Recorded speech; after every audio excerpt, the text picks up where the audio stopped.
all the way to the National Assembly, not too far apart, but that procession takes quite a bit of a while. And when he arrives at the National Assembly, you will notice again one thing. He will be received by the leadership of the House, that is the Speaker, that is Honorable Moses Wetangula, as well as the leadership of the two committees dealing with budgetary and fiscal affairs. That is the chairperson of the National Assembly Finance and Planning Committee and the chairperson of the Budget and Appropriations Committee. That is Honorable Kuria Kimani and Honorable Ndindi Nyoro, respectively.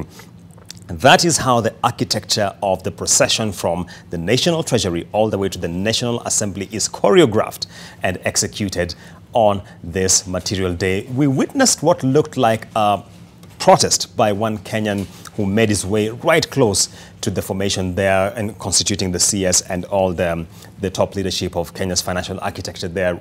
But he was whisked away by security agencies. We certainly are keeping tabs with that gentleman to see if we can get anything from that end in terms of what was the issue being raised and what audience was he seeking with the leadership of the National Treasury. There you can see the vehicle carrying the Cabinet Secretary for the National Treasury making its way to the National Assembly, where he shall be tabling the speech for the financial year, the budget speech, I should say, for the financial year 2024-2025. And just for clarity's sake, that runs between July 1st, 2024 and June 30th, 2025. Remember, right before we took a break, we broke down these numbers.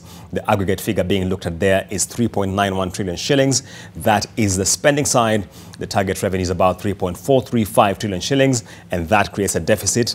Right just before we came from our lunch break, the Cabinet was meeting this morning, and we did see a dispatch coming from Cabinet. And one thing that stands out from that dispatch is that there seems to be a revision of the deficit target for the next financial year from the initial 514.7 billion shillings to what the Cabinet indicates as 597 billion shillings. That indicates the fiscal deficit projection for the next financial year has widened by about 83 billion shillings. I'm in studio with my guests right from the morning through the afternoon. FCPA Robert Orero, karibu sana. Thank you very much, Ines. FCPA Hezbon Omolo, welcome. Thank you so much. We touched on this issue right before the break. And our question was, isn't the projected 514.7 billion shillings deficit too tight, considering the revenue outturn for the current financial year, where the revenue target was downgraded by 250 billion, and therefore the deficit widened? And here we are, right before the speech is tabled, we see a memo from Cabinet, which is actually expanding the deficit. FCPA Hezbon, you kind of preempted this. Yeah, I think, right like you said, it was most likely going to happen. One, from the revenue collection so far, clearly we are not meeting target for this financial year. And therefore, it was only realistic that then probably we look at lowering our expectations on the revenue front. But secondly, I think an interesting part of that dispatch is the elaborate explanation around the games that are coming up in France, the Olympic Games. So that speaks to something that probably there's some additional items that have been loaded into that budget to probably look at that space. But generally, that deficit, in a way, looks a little bit unrealistic unless matched with similar downsizing of our expenditure, which is not possible under the current circumstances. Robert? Yeah, certainly. I think it was a very ambitious deficit to start with. 514 billion. I think the last time we matched that kind of deficit was about 2017-2018. We had about 582. So that's the closest that we've come. But if you think about it, moving from 900 the previous period to 514, that's why we're saying it was quite aggressive. I think the question that we must ask ourselves is, why is it that during the Budget and Appropriations Committee meeting, that the expenditure was cut down by almost 200 billion, but now we seem to be going back. So when you talk about fiscal consolidation, what really are we talking about here? But it will also be useful to see what is this additional 82 or so billion? What is it meant to finance? I see. And maybe the question which I'm sure many Kenyans are asking is, seeing that expansion of the deficit, what inference can we make here? Are we seeing expenditure ballooning? Are we seeing revenues being downscaled? It could play either way, but I would just wonder, Hezbon, what are your thoughts, Robert, as well? I think there could be two aspects to it. One, it could be that expenditures are probably ballooning, and probably that's why the dispatch did not just talk about the actual deficit moving to 589, but it also spoke about what other activities that we are putting emphasis on. Yes. I thought that would have probably waited and come in the speech itself. In the speech, but for it to have come, it's layered with the explanation why the deficit has moved to 589. Yes. But having looked at that, there's also the other way you could look at it, that probably the conversation around our revenue projections being a little bit unrealistic. We've already failed to get the target in the current financial year. And therefore, if you're moving from about 5.3 trillion to 2.3 trillion yes. to 2.9, it's ambitious. Yes. So that's about close to 700 billion more. Yeah. Even our expansion of GDP is not close to that figure, even if you were to assume that those are the parameters you're using to expect the revenue collections to go up. Yeah. So clearly, it could be a realization that it's possible that our revenue projections are slightly unrealistic, and any legroom that we have, then we should take advantage of it. I see. But again, we all know every budget is always succeeded by supplementaries. So Robert Hesbon here is saying, look, there's a likelihood, and by the way, when he talks about the 2.3, that's specifically ordinary revenue. Robert, how do you see this playing out? Yeah, I mean, I think I agree with Hesbon here, because ordinary revenue, as it is, we are struggling this financial year. So expecting that you're going to raise 2.9 trillion in the coming year is a bit of a challenge. But I guess one of the questions that we again have to ask ourselves, Julian, is what does this mean in terms of government's ability to borrow from the market? Remember, we talked about the 5% withholding tax. Correct, yes. So you're just signaling that you're going to borrow an additional 82 or so billion. Mm-hmm. So how will the market react to that? But I certainly see it as a mixture of expenditure growing and revenue shrinking, because the economy is such that you are not able to drive those kind of revenue targets. I see.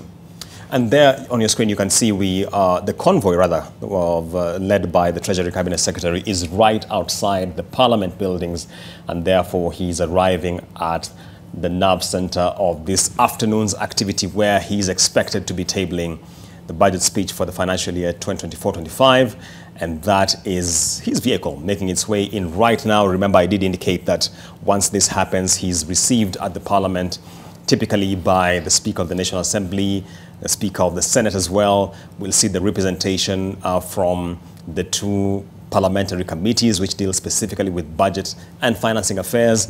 That is the Budget and Appropriations Committee, as well as the Finance and Planning Committee, which is currently deeply engaged in processing the memoranda it received on matters regarding the finance bill of 2024. We have seen indication, and right there you can see the Cabinet Secretary for the National Treasury, Professor Njuguna Ndung'u, received there by Ndindi Nyoro, the Chairperson of the Budget and Appropriations Committee. As I did indicate, that is one of the key indications that he's right at the Parliament. He's received typically by the Chairperson of the Budget and Appropriations Committee, which last week gave us their report on the budget estimates for the financial year 2024-25, and that's where we got all the numbers we are unpacking today, with the expenditure pegged at 3.9 trillion shillings. And there he is still being received at the House, and he'll be making his way into the chamber, where then the order of the day will be transitioned to allow us to listen to the budget speech. Gentlemen, we've mentioned the issue of the Finance and Planning Committee, currently on retreat, combing through the submissions we made. We have seen from his Twitter or X handle, Chairperson Kuria Kimani, indicating we should expect a report that is no less than 1,000 pages long. Hesbon Omolo. I think the prayer of the Kenyan people is that probably in that retreat, some of the submissions that members of the public and professional bodies and stakeholders gave could be taken on board, and probably that's why the report is quite voluminous. But the other way of looking at it is that, and I could probably relate it with the dispatch from Cabinet, is that probably that additional expansion of the deficit could probably speak to potential steps towards dropping some of the revenue-raising measures. Yes, yes. So that could also be a way of just saying probably there is a listening ear to some of the challenges that Kenyans are facing, and therefore, yes, drop one or two. Yes, and when but you drop, retain. And when you drop, then now, if you're not going to raise that revenue elsewhere, expenditure, you're going to borrow. Yeah, true, true. Robert, 1,000 pages long, plus. Are you ready to spend the night reading that report? We'll have to, we'll have to, Julian. We certainly have to spend the night reading that report. Robert, can I stop you there for a while? Yeah, sure. The Treasury Cabinet Secretary, Principal Secretary as well, and you can see the Governor of the Central Bank of Kenya, going back to the formation that I did speak to. And they have been joined by the Director General for Public Debt. That is a number of CS officials actually coming in and kind of getting me mixed up. You can see the whole leadership of the National Treasury has now joined the photo opportunity there. And clearly, we are now just getting ready to walk into the chamber, where then we shall get to listen to the budget speech. It looks like there's another photo there still being waited for. The name I was looking for was Dr. Haron Sirima. Yes, the Director General for Public Debt, Dr. Haron Sirima, who joined that photo opportunity. Right, and we can see a couple of legislators coming for the photo shoot as well. That is the build-up to the speech being tabled this afternoon. Robert, back to you. Yes, so I was saying when I appeared before the committee on just 3 days after they started their hearings, you know, they were preparing their report, and at that point there were 129 pages. Yeah. You know, they were already working on it. So it's no surprise to me that the report would be 1,000 pages. I guess the key question here, Julians, will be, will they have listened to the cries of the Mwananchi or not? And remember, there's a campaign that's been on X. Yes, yes. Over the last 24 hours. Yes, call your member of parliament. So it's certainly something to watch here as we wait for the unveiling of the budget proposals. Yes. Yeah. You can see there the chairperson for the Budget and Appropriations Committee, Honorable Ndindi Nyoro, again joined by the Governor of the Central Bank of Kenya, Dr. Kamau Thuge. And Dr. Kamau Thuge, not too far back, was actually Principal Secretary, National Treasury. So the man is in certainly very familiar territory when it comes to this kind of engagement. He's been doing this for quite a while. Professor Njuguna Ndung'u, also not a stranger to it. This is his second budget, having tabled the first one last year, that is FY 23-24. And this one now bumping up the expenditure to 3.9 trillion shillings. We are eagerly anticipating any emerging issues which will be jumping out of that speech. Remember, there really isn't anything new by way of numbers. We have seen the numbers, we have seen the revenue projections, expenditure, deficit, apart from the changes we have seen from the cabinet having met this morning. So, yeah, it is an afternoon which we certainly do look forward to with regard to Kenya's expenditure plan for the next financial year. And we have been speaking about the issue of the report, and one of the concerns you have raised, Robert, which certainly many Kenyans have, is the extent to which public participation actually counts. In this finance bill cycle, I encountered a lot of public participation apathy. Hesmon, did you feel as much? I think from the general public, yes. Yeah. But from the various stakeholders, I think the representation was very strong. Yes. Probably getting a response from the public is a bit difficult unless some of them were submitting memorandum via email. Yes. But physical presence wasn't quite much. Yeah. It's been more of the various stakeholders, be they the Association of Manufacturers, professional bodies like ISPAC. Yes. We did make a very good submission, and probably that could speak to it. I see. But in terms of even what the various stakeholders have been able to submit, they are very, very strong, and majority of them are pro-Wananchi. I know an institution such as TISA did make submission. Yes. More towards what the common man is feeling. I see. So I think much as they may not have had an opportunity, and because of also the limited time, it's possible that some of them could have submitted online. Yes. But clearly, there's still a gap between public participation in terms of presentations and what finally finds its way in the final document. Okay. And you could hear the conversations on TV here. Members of the public are not sure if whatever they submit will be taken on board. Right on screen there, you can see the majority leader, Honorable Kimani Ichung'wah, joining the Cabinet Secretary for the Treasury, Professor Njuguna Ndung'u. That's the latest entrant. The rest, we have already captured them in previous highlights. You can see the chairperson of the Budget and Appropriations, Ndindi Nyoro, there. Robert, one of the things which emerged from the contentious housing levy via Finance Act 23 was when it went before the three-judge bench. And one of the prayers which was sought was that there wasn't adequate public participation. And if you remember the judgment from the bench, it was that there was adequate public participation because in this country there is no threshold and there is no prescription that if I send you my feedback, you are obliged to include it in your final bill. What do you see as the way forward on matters of public participation, bearing in mind we have a public participation bill on the floor of the House? Yeah, Jennings, you're absolutely right. In that High Court matter, the court expressed the view that we just need to hear you. Exactly. We don't need to necessarily take your view. Because remember, out of those 1,000 pages, you probably have 300 different views, some of which are conflicting. And actually, by the way, even the Supreme Court has expressed itself on that you just need to be heard, not necessarily taken. We don't need to take your views.